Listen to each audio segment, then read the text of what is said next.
Here we go. There it is. Yasum Kral. Joss. Yasum Kral Red Knight, right? All right. Old school. So from the Macedonian, meaning I am king. Right. I mean, tried to look up his name on the internet because his Facebook says Ryatevsky. Yeah.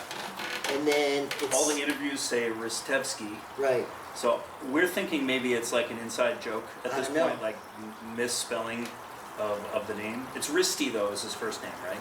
Yes. R-I-S-T-E. That's spelled the same, but it's the last name that's spelled different. And you just told me that. I thought it was Riest, but it's Risty. Yeah. Yeah. So anyway, Jossum Kral. Pretty cool looking cigar. Closed foot. This is the Robusto size, 5x50.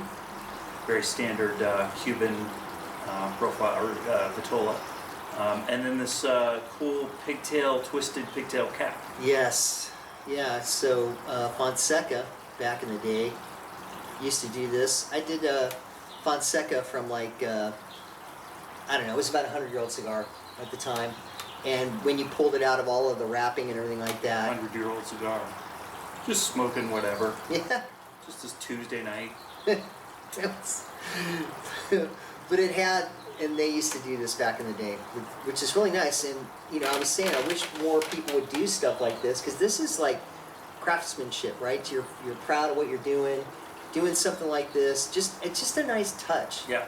On there. It's nice. I do feel like there are cigars, I mean, most of your cigars still are regular Parejo, open foot cigars, but there's a lot of this kinds of stuff, and the barber poles, and, you know, the pigtails, like the Cohiba type pigtail, closed feet, even shaggy feet. There's a lot of different stuff that people do. Yeah. To make their cigars look more distinctive.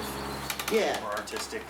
But I think he's a really serious, I haven't had a sit-down conversation with him. I've seen pictures of him on the internet, and I've actually commented where he had a bunch of Cuban stuff. And I think this is kind of like along the Cuban kind of a line with that. Yeah, he's a Cuban cigar smoker himself, yeah, which is why he kind of is going for that. I think so.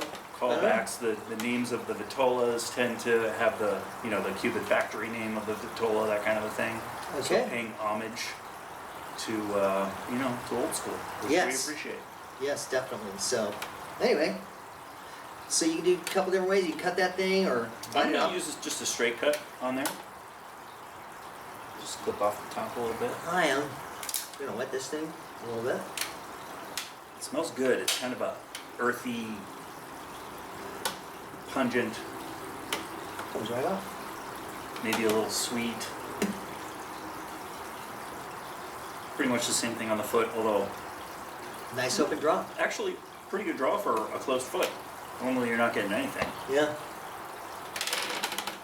Let's light it up. Alright. Let's get this thing going. Give it a little toast. You go right into the puffin. Wasting no time. With a closed foot like that, you got plenty of tobacco to light it, so.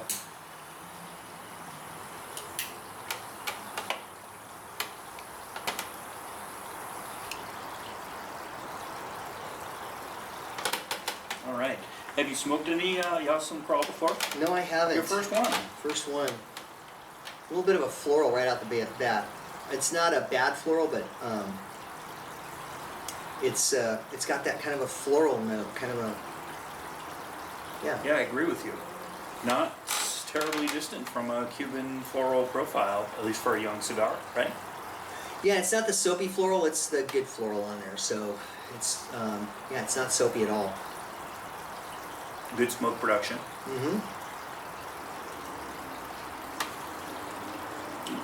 A little bit of a long finish on the tongue. Like right away. Yeah. Got a little bit of that tangliness there on the palate, on the tongue, and the roof of the mouth. But yeah, it's a nice little start on there, and it didn't hit me in the face, which is nice. Thank you, Risty. Yep. Because Ecuadorian Habano wrapper, right? And what do we have on the binder and the filler? I think the filler is undisclosed. It's Nicaraguan though. It's from the, I think, NOA factory in Esteli, Okay. where these are made. All right. Well, Professor, that's your purview right there, sir. Definitely. There's a couple of different binders there. I don't remember what they are. I think Mexican San Andreas and I don't know about that other one. Like Jalapa, maybe? Something like that, maybe. I don't know. It's striking me as medium minus body.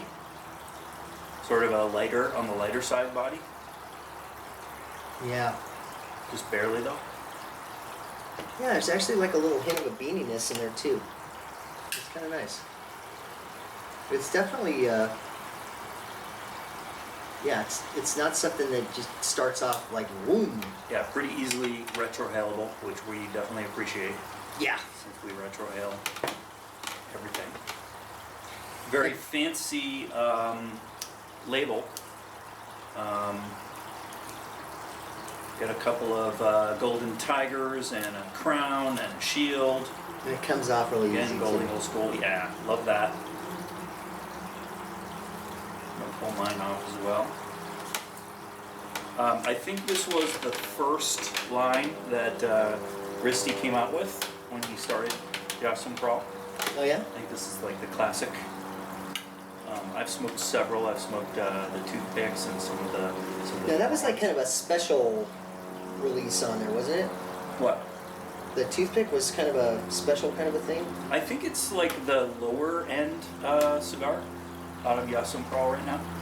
Oh, is it? Okay. Entry level, if you want to put it that way. Gotta get that in there for the social media. And these are retail around $7.50 if you order them online, something like that. Mm.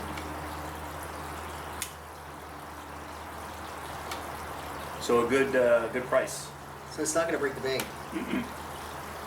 And it's picking up a little bit, like that retro there, it got a little bit of a spice in the nose there. But again, I'm still kind of tasting that young Cuban cigar type profile. Yeah. And it doesn't have the sweetness that it had for me on the cold draw and I was sniffing the cut cap.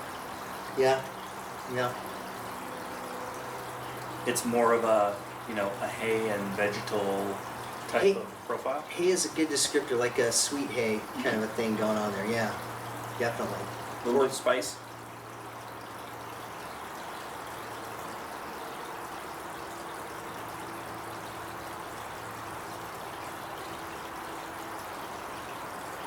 But not the Cuban twang. It's No. like a Cuban cigar without the Cuban twang. Yeah. But there is a bit of a sweetness in there, though. I mean, it definitely has a sweetness in there. I mean, I'm almost tempted to say there's a little bit of a fruity sweetness in there Yeah, on I that, agree with you on the fruity. on that retro. Mm-hmm. But yeah, the finish on the palate, It lets you know what you're smoking Yeah. a little while after you've taken a puff. yeah, Right in the middle of the tongue. for kind of me. lingering, Mhm. a tad bit, I guess, oily Just maybe. a little oily. Yeah, I was going to Yeah. say the smoke was kind of dry to start out with, but it's got a little more chewiness to it. Yeah, it's a little bit oily on there. It's this cigar here. Wow. I mean, starting out, we're getting all kinds of stuff off of the cigar. Mhm. Um, Oh yeah, pretty complex yeah, out of the gate. and I'm just a knucklehead. I mean, I'm not like when some of these reviewers out here, they get all kinds of stuff. Mhm. But I'm getting a lot of stuff off of this. Oh, I wouldn't be surprised. The more verbose reviewers, I wouldn't be surprised if they had a list of 10 or 12 things that they were Yeah. tasting on the cigar. But as far as descriptors go, I mean, a lot of people, like I was just talking with Rod and Kurthy, the guy that does a perfect draw, whatever. I'm not, and it seems like I'm plugging him, but I'm not. It's a great tool. Anyway, You're unplugging it, I'm unplugging. just like the perfect draw. Yeah, does. I'm unplugging him. So, but he goes, well, how do you get this and that and everything, done and everything like that. And I told him, I go, Oh, he's like a super taster type of no. smoker? He likes what he likes. He goes, I like a cigar, it's good. Right. I don't go into all the notes and everything like that on what's going down or whatever. And I go, I mean, I do more of the cliff notes, more like just the round kind of descriptors on a cigar, because to me, if I'm thinking too much, you know, fruity, like, whatever, or, it's got, I don't know. Some people they get really involved in the description, the notes on there. For me, if it's fruity, it's fruity. If it's beany, it's beany. If it's earthy, earthy. If it's bitter, bitter. I don't need to go into like all of the wherewithal that goes along with that. I'm kind of thinking in terms of a pairing, Dr. Pepper, because it has that kind of spiciness. I'm getting a little bit of that, how the Dr. Pepper kind of has this interesting flavors going along with it. But I agree with you, it's, to a certain extent, when you're doing a review on a cigar for yourself, it's fun to think of all of the things that it makes you think of, right? Mm-hmm. Strange individual flavors that spark a memory in your own head.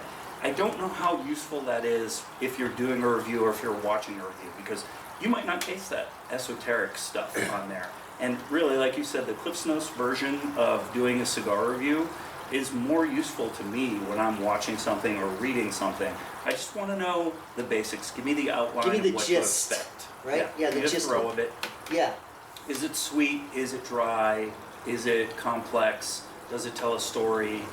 Is it punchy? Is it super, like, am I going to taste so much pepper that I can't retrohale it? Probably stay away from that cigar if somebody says it's super peppery. I'll try it when I will smoke anything, but I'm probably not going to go back to it if it's like that. Yeah, definitely. I feel like being a little more basic on the information that you're giving people in a cigar review is going to lead them to decide whether or not to try it for themselves. Yeah. Well, I have a friend of mine that brought up a good point that said, so people live all over the world, right? And there's places in the world where you may not even taste certain things that are in different other parts of the world. So if you're describing something... You don't have an experience with it at all. Exactly, because you've never eaten it. Right. Or tasted it, or whatever. Sure. So, I mean, to you, it could be this. This might taste like a certain kind of mushroom, but because I don't eat mushrooms, I'm not going to be able to tell you that. Right. So you would be more like earthy, maybe. Right. Right? So, yeah, so if you go into the minutia of something, someone may not really necessarily relate to it, as opposed to you say, it's earthy. Yeah. Okay, all right, well, I get an earthy note out of it, or whatever. But if you ever describe a cigar as eggplant flavored, it's not a cigar I'm probably even going to try. Like spicy eggplant, I'm like, no. That's right. You don't like eggplant either, I forgot about that, yeah. But it's funny though, because like I was in, Lake Tahoe, there's a cigar lounge in Lake Tahoe on the South Shore. I think there's two now. But the one is something cigar company in Tahoe Cigar Company, I think, in one of the casinos there. And anyway, I was sitting there, and there's a guy there, a guy that lives in Buffalo named Will Rogers, and we're sitting there smoking cigars together, and we were smoking a Camacho. And I was smoking this Camacho, and it had a flavor of red meat. Like, not cooked, but like, the bloody red meat in there. And I was tartar. like a piece of steak, and then because I've done that before, I've eaten a piece of raw steak, and it's kind of bloody, and it's got that kind of meat. So I'm talking to Will next to me, and we were like talking about this cigar, and he goes, I tasted meat on it. And I'm like, whoa, like really, seriously? I was thinking the exact same thing on it. Interesting. So it's kind of funny on that, but it just reminds me, like, so that's, you're not going into filet mignon or porterhouse or with, barbecue notes on there or whatever it is. It's just like a meat, like a raw meat kind of a thing, which is the Cliff Notes on there. So, but yeah, this is a good cigar. Go far. Ultimately, I also think that people, I know that I definitely do this with movie reviews. If I find a movie reviewer who tends to like the same movies that I like and dislike the movies that I dislike, that's a reviewer that I'm going to pay attention to in the future. Mm-hmm. So like just sort of the up down, did I like it, did I not like it, is most of what's valuable to me in a review. Yeah. And the more granular you get into, what it tastes like or whatever. And of course, construction, important. If somebody smokes 3 cigars of something and they're like, oh, 2 of the 3 were plugged, that's a problem. Yeah, it is. Because I'm not a guy who's usually going to go to a poker and try to rescue a cigar, especially if I get 2 of them that are a problem. I'm probably just going to not smoke them. Yeah. Yeah. Well, you and I both know that there's one country that produces cigars that has a tendency to have a bit of problems with that plugness. Canada. Yeah, the Canadians. Those Yeah. Canadian cigars, very unreliable. Man, I'm telling you. They grow a lot of tobacco up there, too. They do. My mom used to pick tobacco What? in Canada. Where? They were in Toronto, but I guess north of Toronto. They grew tobacco up there, and she actually picked tobacco way back I when. mean, I guess the growing season for tobacco is very short, so anywhere that you're going to get a decent amount of warmth and sunlight for 3 4 months. 3 Yeah, months. definitely. Yeah. So yeah, but look at that ash though. It's a nice white ash. Mm-hmm. And both of our ashes are pretty much, yours is a little model on the side there. Looks a little more flaky than mine, but Yeah. yeah, it's not bad. Not bad at all.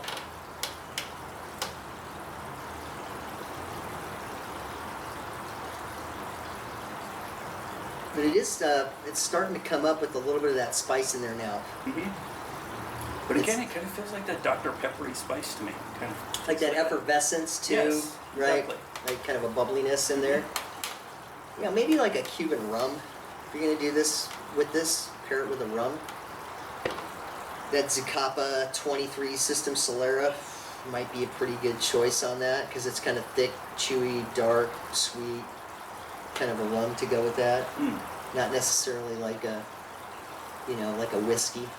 Do you smoke the the more basic Cuban rums that people are gonna find in Cuba, like in a duty-free shop, that kind of stuff too?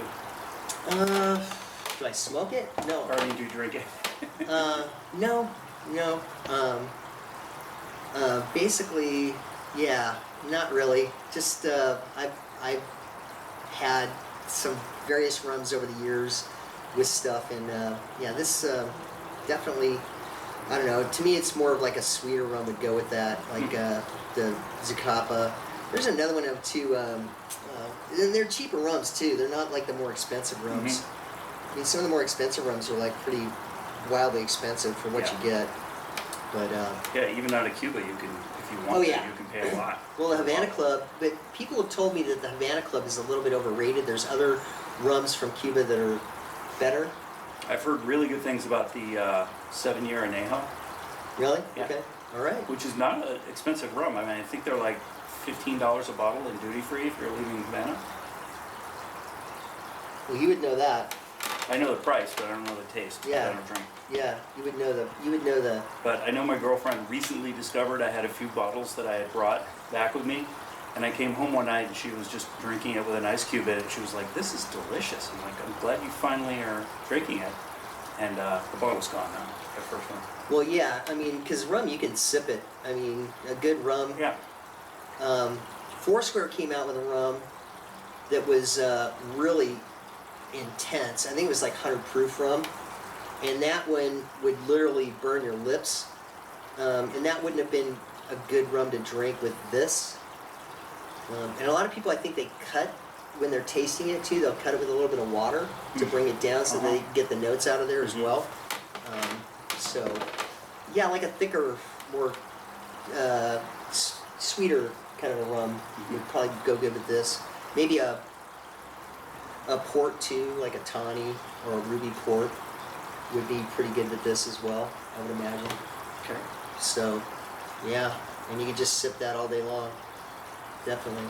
But, you know, like I've always said, like I don't think like whiskeys, like, you know, the Japanese whiskeys, I think you can tend to get away with more with that because they tend, I think, to be a little bit on the more mild side as far as hitting you in the face, as opposed to like a Scotch or a bourbon, where it's, you know, really you get that really heavy rye. The rye is kind of like earthy in there to me. But the Japanese whiskey, some of those Nika whiskeys, and some of them are like coffee, and so on and so forth. So maybe a Japanese whiskey would be pretty good too as well. But don't take my word for it. Just, you know. Oh, speaking of the book, so are you aware that there's a discussion about you on Friends of Habanos right now? No. Yeah, this week. Why would I know? I don't go on the forums. Well, let me tell you. There's somebody posted a couple of your videos when you went to Hong Kong, and where you did a humidor tour, and then you did a video where you were talking more about the book and you mentioned the second edition. I think you mentioned Nino as well. And people are talking now about the second edition. Nino commented also in the thread and said, you know, basically it seemed like he was waiting for the embargo to end so that he could kind of bookend with the pre-embargo and post-embargo Cuban cigars in order to release it. But you hadn't mentioned that to me before. Okay, so This is the book that you reference a lot in your videos for your vintage Cuban cigar. yes. As far as it goes for me trying to paraphrase or quote Min Ron and talk about him and the reasons behind the second edition not being released, I'm not going to do that. That's for him to say, not me. That's fair. And I sort of know why, and I can't get into that, really, to be quite honest. Well, you're being respectful. I think Yeah. everybody has a huge amount of respect for him in the Cuban world. Yeah, and so, you know, suffice to say, when I was there, I helped him. He got his new computer, his new Apple computer, to write the second edition. And when I talked to him quite a bit, and he's saying that he's in the process of writing, and you know, he's going to put it out when he does it.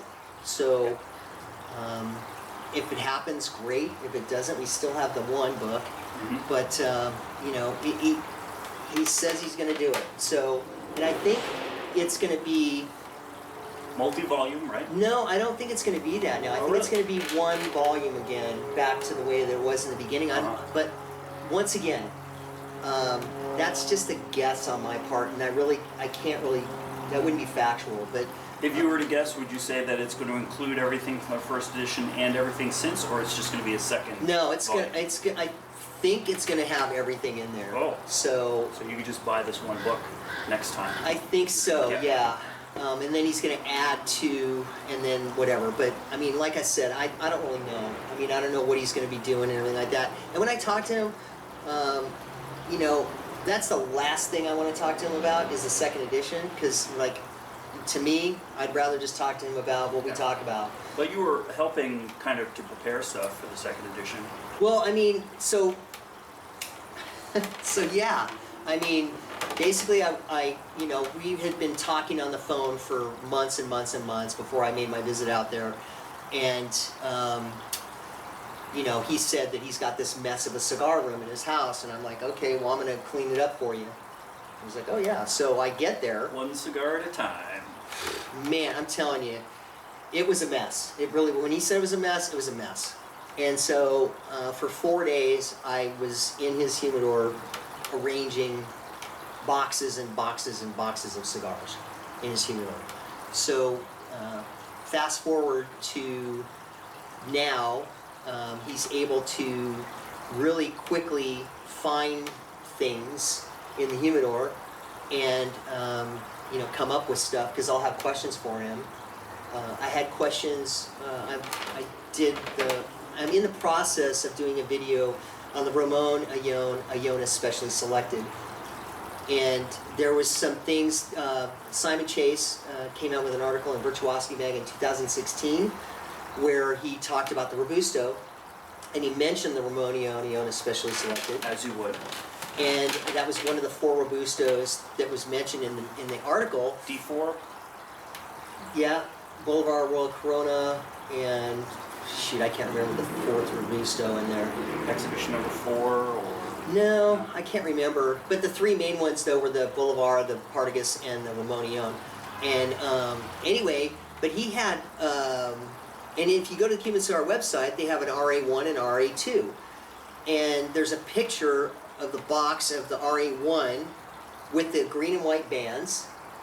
And then you have one with the regular standard band C that we know of today that's sitting on top of that, which is like 6 millimeters shorter than the RA1, okay? But there's no picture of the side of the box in that thing that actually says Ramon Iona Specially Selected on there. There's the top of the box and then the bottom of the box. And then in the Virtuosity mag, he talks about how he did a lot of research on this thing, and he pulled the numbers. There was a 7119 in his stuff that he, in his documentation that he saw that he dated that box to like, I think 1967. So I talked to Minrani about this, and he pulled out 4 boxes of Ramon because of me. I'm not tooting my horn, I'm just saying that he was able to go in there and he pulled 1 box from 1960, 1 box from 67 plus or minus a year, 1 box from 97, which is the one that I smoked, and then 1 from 2005. None of those boxes had the green and white bands on them. Huh. None of them did. And they all had the standard band C on the box. So, Interesting. yeah. So it might have been some other cigar? Okay, so, and I emailed Alexander Groom, who is the curator of the CCW, Cuban Cigar website, and he produced the pictures of the top of the box and the bottom of the box, and then the 2 cigars side by side in a shot, but no side of the box. And so, I don't know, I mean, it's kind of a weird thing that MRN would come up with 4 boxes, they all had the standard band C on them, and he could date the one from 1960 for sure, and then the one was 67 plus or minus a year, and then you have the 1 box from Simon Chase, it was supposed to be 67, and it doesn't match up, but Alexander Groom postulated a theory in there and said, well, maybe it was an English market thing, or whatever in there. Yeah, nice, yeah. And so maybe there's something there, and so I don't know. I mean, basically, I left it, basically what I say in the video is that it's really inconclusive as to what's what on there. But we do know from Simon Chase's, he has an invoice. Oh, he sent me a picture of an invoice too that I'm going to put in the video as well that shows the Ramon Iona Specially Selected from 1937. So that cigar was around from 1937. Now, fast forward to now, the second edition that we just talked about, where the first edition says that Adriano Martinez said that cigar was introduced, the Raz was introduced in 1980, which is not correct, and the spelling in the first edition is wrong, which is going to be corrected in the second edition, because he went Ramon Specially Selected, and it's nitpicky because everybody calls it the Ramon Specially Selected, but if you're going to be nitpicky, it's actually the Ramon Iona Specially Selected, which is kind of like, there's a couple of vitolas off the top of my head. The punch, everybody calls it a punch. Right. But it's actually the punch. If you go, and I tested him, because he said, no, it's punch. Right. And it's H Upman number 2. Right. It's not H Upman number Right. 2. So it's actually RAASS. Yes. Oh. Yes. So I actually went to Habano's SA, to the website. I'm like, I'm going to test this guy, right? Like, really, seriously. And if you go to the Habano's SA website, it lists it like that. Ramon Iona Specially Selected, and punch in there. So, anyway, that's going to be corrected in the second edition. Cool. Yeah. Kind of long-winded, but Yeah, super nerdy. Inside baseball. yeah. But if you're going to do it right.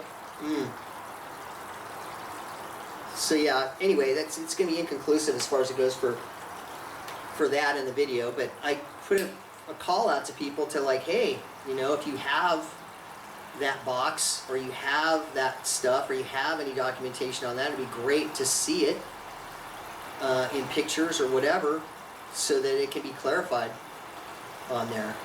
So, and back before Simon Chase left us, MRN would have just called him up and said, hey, what's the deal on this thing? But Right. you can't call him anymore. And Is the email address on the YouTube channel somewhere?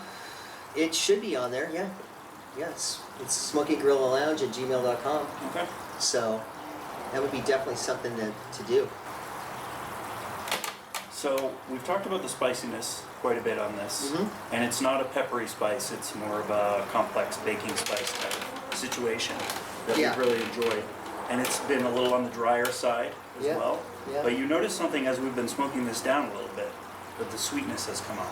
Yeah, kind of almost like a honey sweetness in there, Like a spiced, almost like a like a Dr. like an Pepper. aged honey, like a Dr. Pepper, but like a mulled kind of honey spicy flavor. Okay. Yeah. Yeah. It's the only food that doesn't spoil. Right. That's right. That's what they say. I've also noticed as I'm getting down to my second half or a little less that there's a really nice warm honey flavor right in the middle of the tongue on the draw now. So it has changed and it's kind of mellowed. It hasn't, like the body is still up, but it hasn't, it's mellowed down to kind of focused a little bit on that honey and spicy flavor. Yeah. Yeah, definitely. Good stick though. Yeah, I could see this being, you know, if your local B&M had it in their humidor, I could see it as being a go-to for a lot of people, especially people who don't want a super powerful cigar but want to be able to enjoy a full-bodied or more full medium plus bodied cigar and be able to taste it, particularly if you retrohale. But as a lower, you know, middle price point cigar, at you know, in a B&M, it's probably going to be around $9 or $10, probably around here. To our point, we were talking about in another video, like the $5 cigar smoking like a $10 cigar, and then the $9 or $10 cigar smoking like a $20 cigar. Yeah, I would say this is, no, I wouldn't be surprised, you know, to see this at a $9 or $10 level and smoking above that. Yeah, because I mean, I know you have, and I have. We've smoked a lot of $20 and $30 and $40 cigars that have been very lacking in their. Yeah. Yeah. So. Yeah, you don't always get what you pay for Yes. in both directions. Exactly. So definitely, this cigar is on the thumbs up side of that, as far as it goes for that. No doubt. Yeah. And there's not really a lot of bitterness in there either. No, not bitter for me at all. Decent smoke production. Real easy to smoke. One of the things that I like about it is there's nothing objectionable about it. Yeah. And easy to smoke, good looking cigar.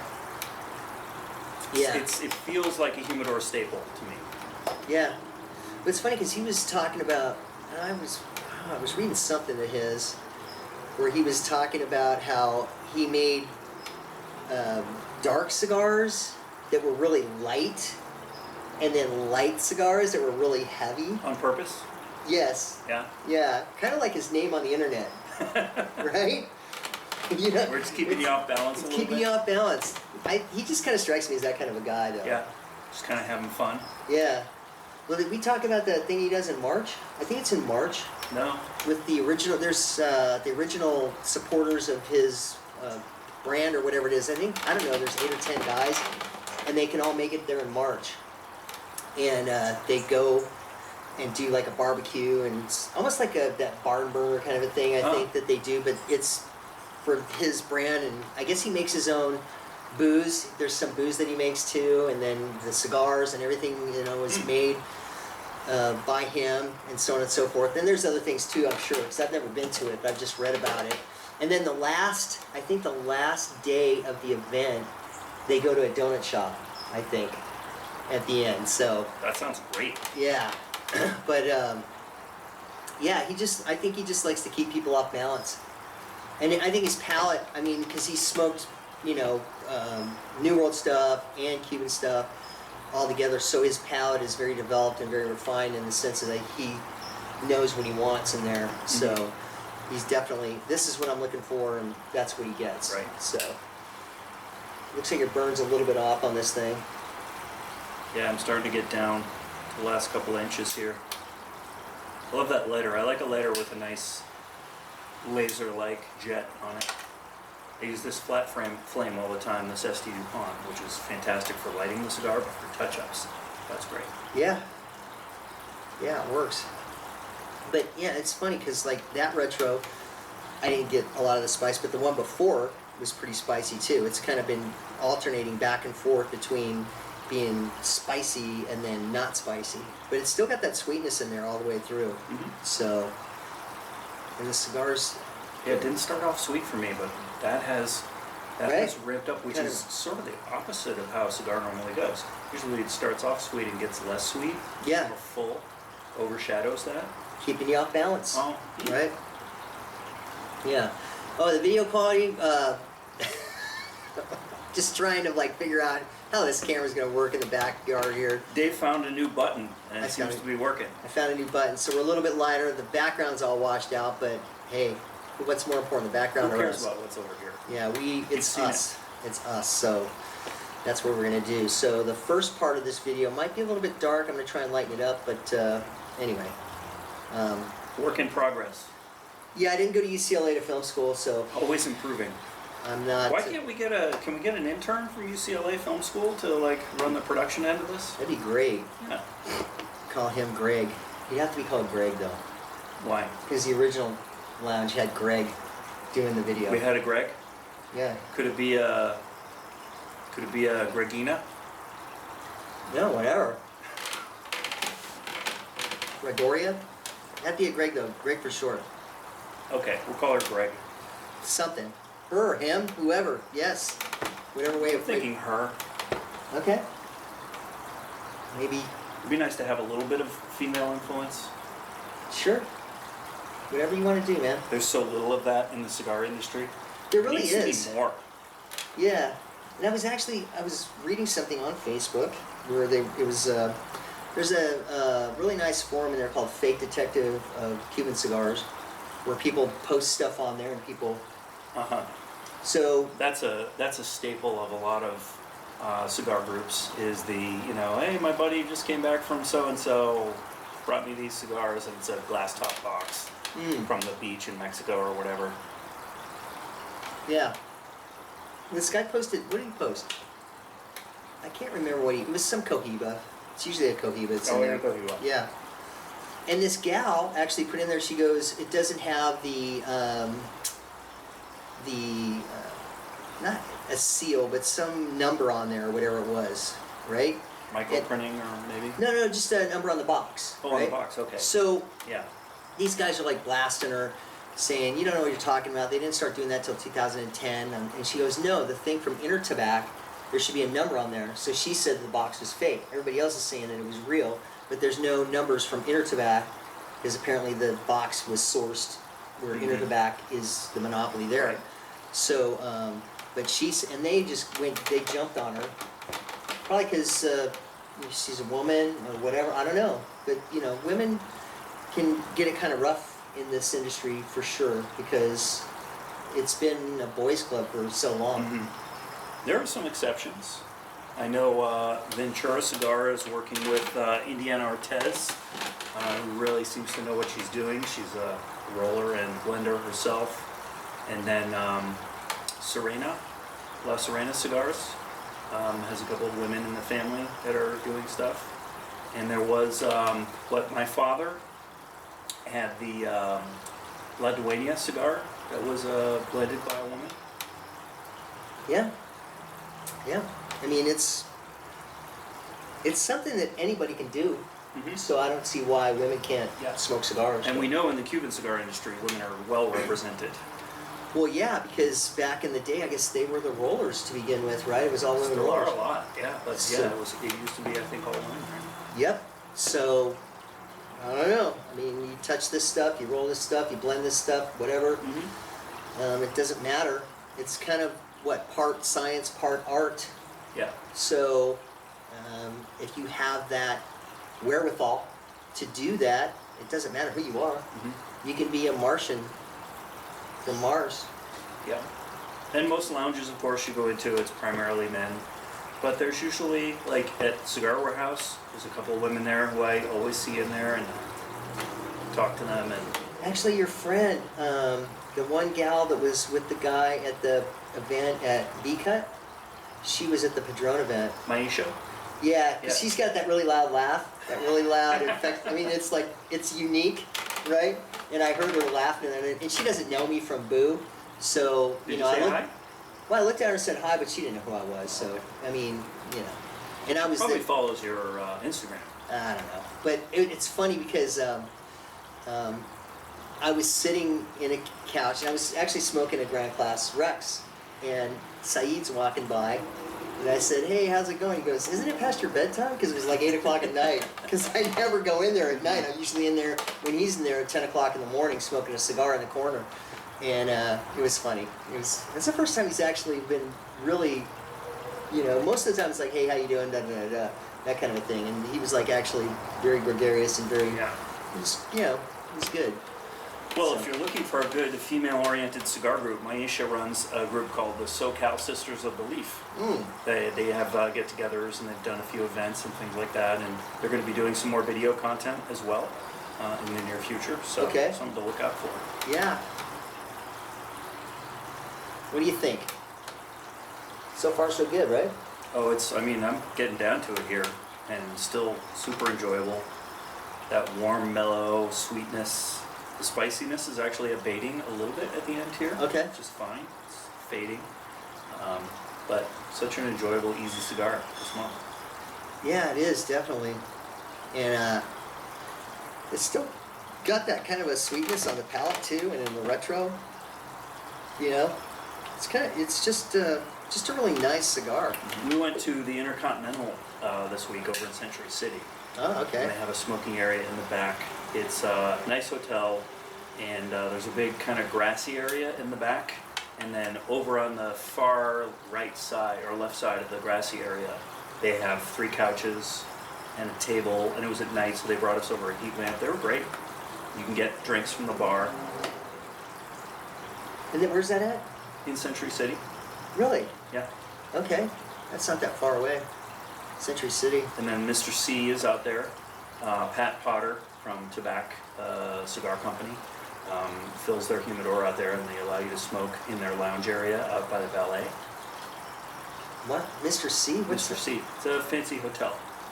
It's part of the, there's a hotel and restaurant chain.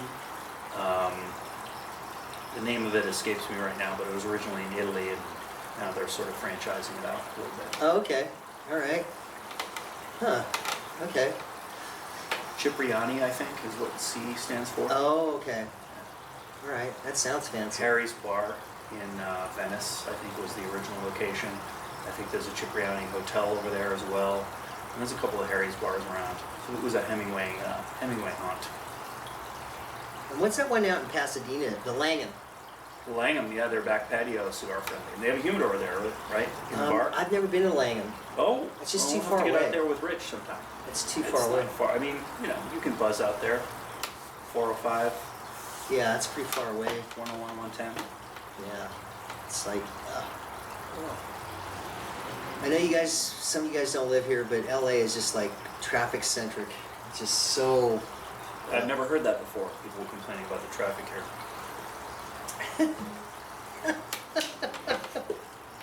That's how you found that cigar shop in El Segundo.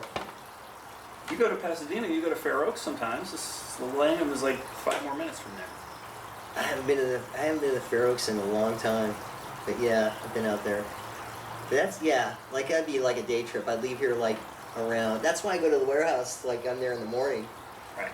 So- It's right over the hill. Yeah, right over the hill, no traffic. Get there, do my thing, and then I'm back on the road at 1 o'clock, and back home. No traffic. And so the Fair Oaks is one of those things where same kind of thing. Leave at 11, get out there. Probably hit a bit of traffic though on the way back. Probably. I don't know.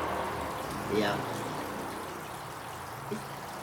What's that one place? There's a place in LA where they have like a glass wall, and then you go behind that, and then there's like a smoking lounge in there. Where? It's in downtown LA. Oh, the Edison. Is that it? The Edison? Yeah, it's a fancy, swanky lounge. It's downstairs, and then upstairs as you come in, it's right next to Second Street Cigars on Second Street downtown.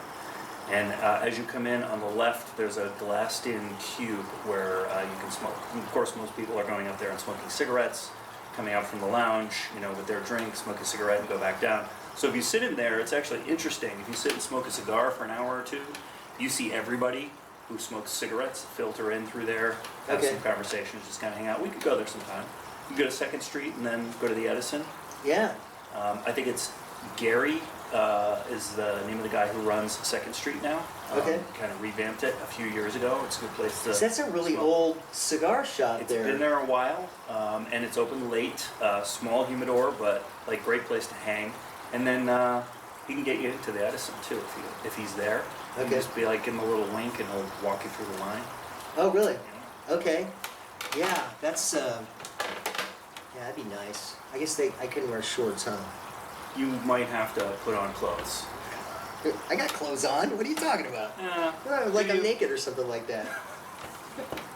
Then I'd have to wear pants and maybe a shirt. The Edison is, I'm sure there's a dress code there. It's that kind of place. Not the kind of place we usually hang, but, well, try out some other places I don't know. in LA. I don't hang out in treetops in the middle of the rainforest either. Some of us do. On occasion. Yeah. When we're feeling flush. And fancy. A little fancy.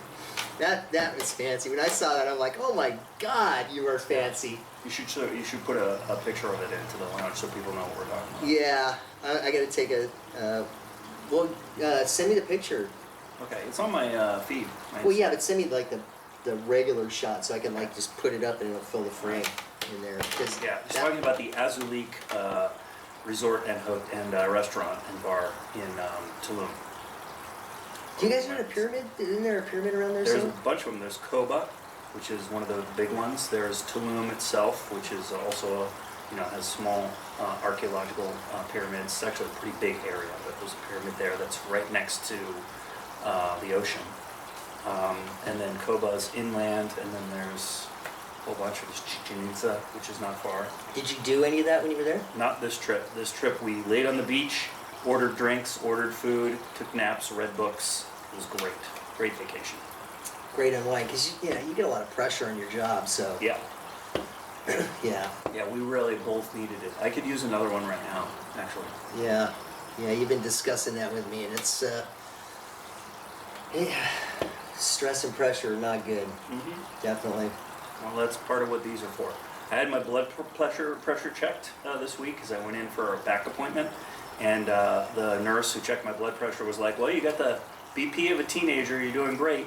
Resting heart rate 72 beats per minute. Okay. I didn't mention the fact that I relax smoking cigars to them, but yeah, everything's good.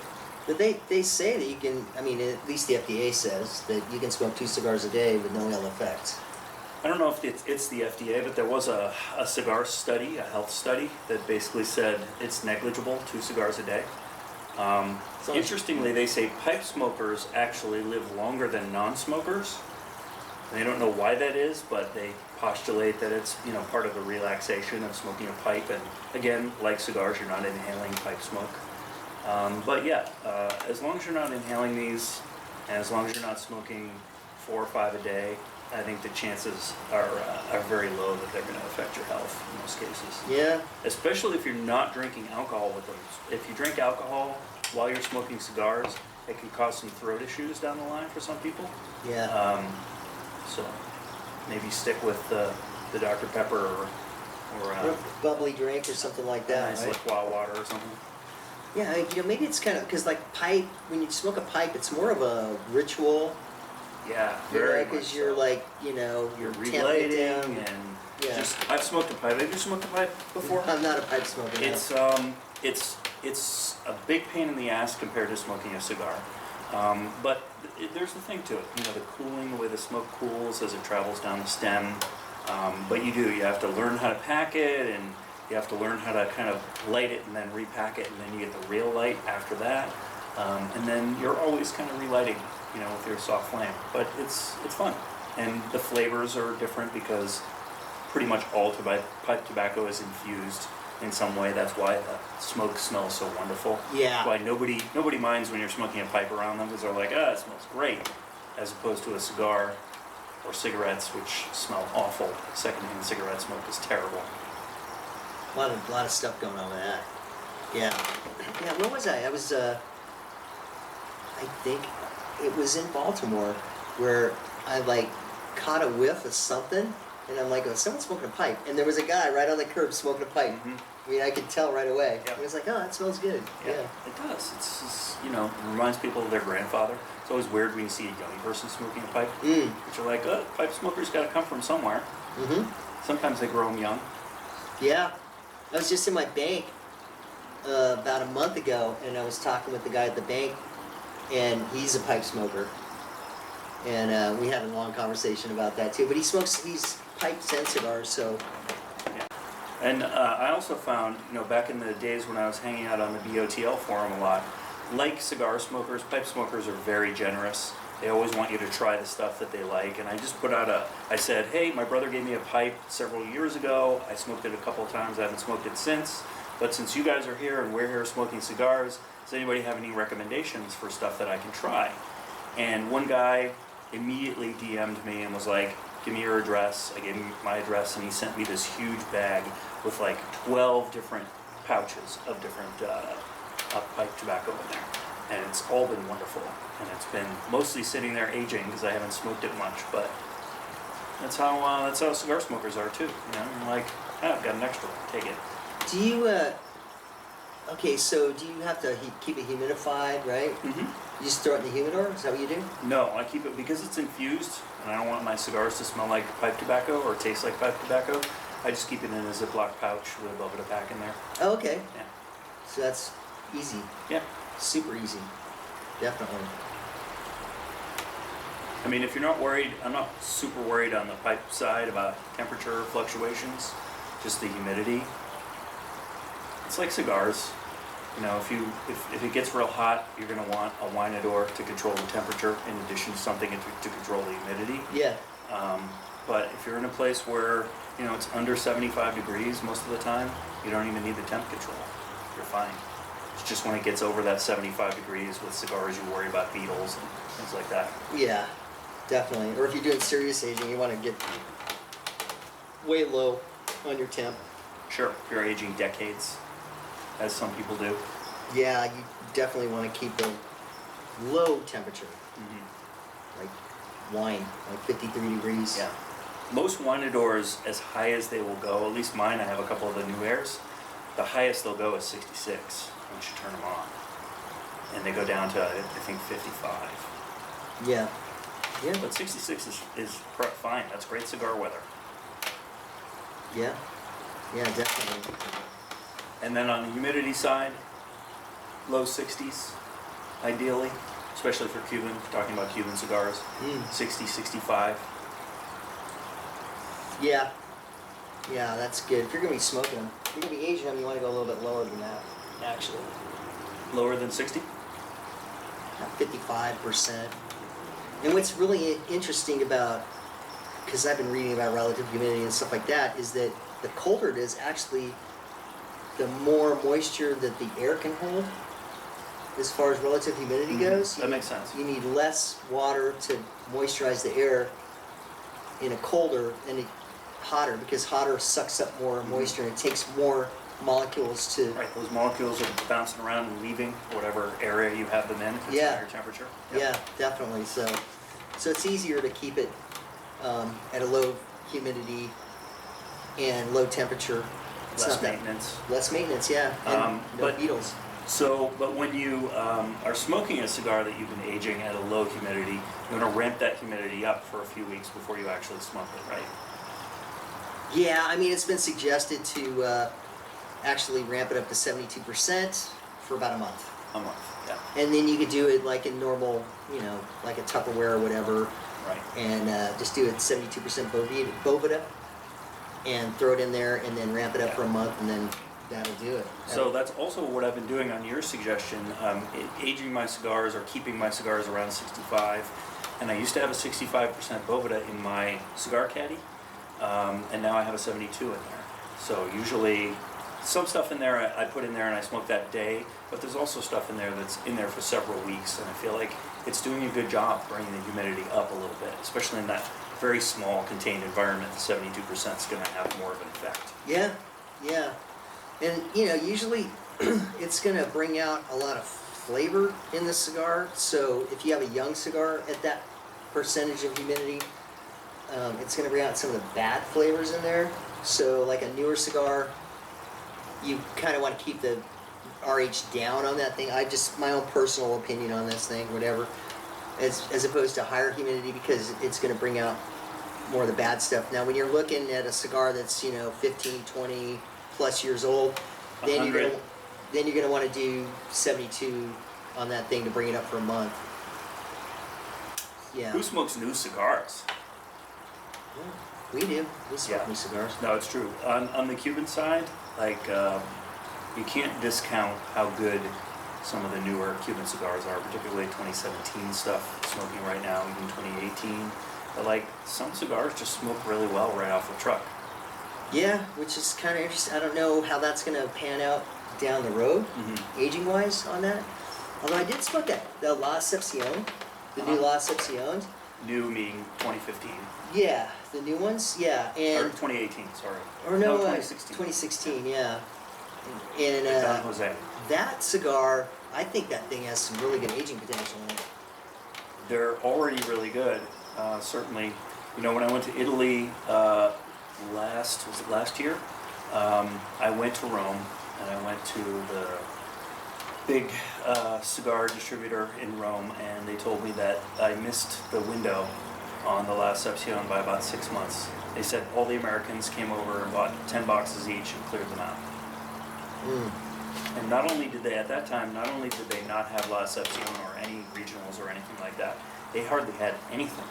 They had a couple of boxes of Cohiba, some Romeos, and some Montes, and that was it. And they were really complaining about not being able to get it. So unless things have changed, if you go to Italy and you're looking for cigars, at least in Rome, you might not have very good luck. I've heard Milan can be better. And then outside of Rome and Milan, very difficult to get cigars in Italy. Really? You'll find, you know, magazine stands, you know, in Venice or whatever that have a dried out box of Romeos or whatever. But in terms of real cigar shops, there just aren't that many in Italy. It's not like Germany where they're everywhere. Yeah, it's kind of funny because the Italians, man, I mean, gosh, they're passionate about cigars. Well, they smoke their Toscanos, you know, the average everyday cigar in Italy. But yeah, there are a lot of, like when you go to Havana, there's always Italians there, there's always Germans there, a lot of Canadians, and you know, super high-end cigar smokers. Yeah, well, they just had the Amici cigar group just had their thing on the Amalfi Coast this year. Right. I saw some of those pictures and I was very jealous. Yeah, they just did their thing over there, and yeah, I mean, to go over there though, gosh, I mean, I'm not made of money. I mean, that's you know, you got to save up for that thing. Oh, you get free flights, right? Yeah, but I mean, yeah, once I get there, where am I going to stay and all the other... Yeah, and let me tell you, Amalfi Coast, there is no cheap place to stay. No, right? Your hotels and even Airbnbs are starting at like $300 a night. Yeah, so... And you could spend $1,000 a night without blinking. There you go, see? If you had it. I know. Me neither. I'm just glad I was able to smoke this cigar. Yeah, me too. I've nubbed mine. You're getting there. Any last notes on the profile? Still got that sweetness in there. It's actually getting a little bit woody here toward the end. And it's... Yeah, the finish on the palate's been a little bit drier. And it still has that sweetness in there though, which is nice. But yeah, I mean, the back end of the cigar has gotten a little bit, but that spice, like to your point, is kind of tamped back a little bit. Flattened out a little bit. Yeah, it definitely is tamped back. But it hasn't gotten harsh. No. Hasn't gotten overly full body, full strength. It's a nice mellow cigar. Yeah. Yeah, that's a good descriptor. Yeah, and it smokes well. I mean, it's ready to smoke now, I think. Oh yeah, definitely. I mean, I just think that, yeah, it's a good cigar. I mean, these are new cigars. I've only had these in my humidor for maybe 6 months. So Yeah, it's a good cigar. Definitely. Definitely a thumbs up on this cigar. thumbs up. Just some Kral Red Knight. Yes. So, Risty, if you're watching, thank you so much Thank you. for doing your endeavor and making it happen. So, oh yeah, and I think he's got a new cigar shop. I think he bought a cigar shop where he lives. I think it's in Minnesota, over there somewhere. Minnesota or Michigan? Michigan, I don't know. One of those M states up there. One of the M states, might be the Hand, I'm not sure. But he just got a shop there too, so maybe you can stop in there and I'm sure he'll have all his stuff. So, anyway, with that, we're going to check out and that's about it. So, see you later.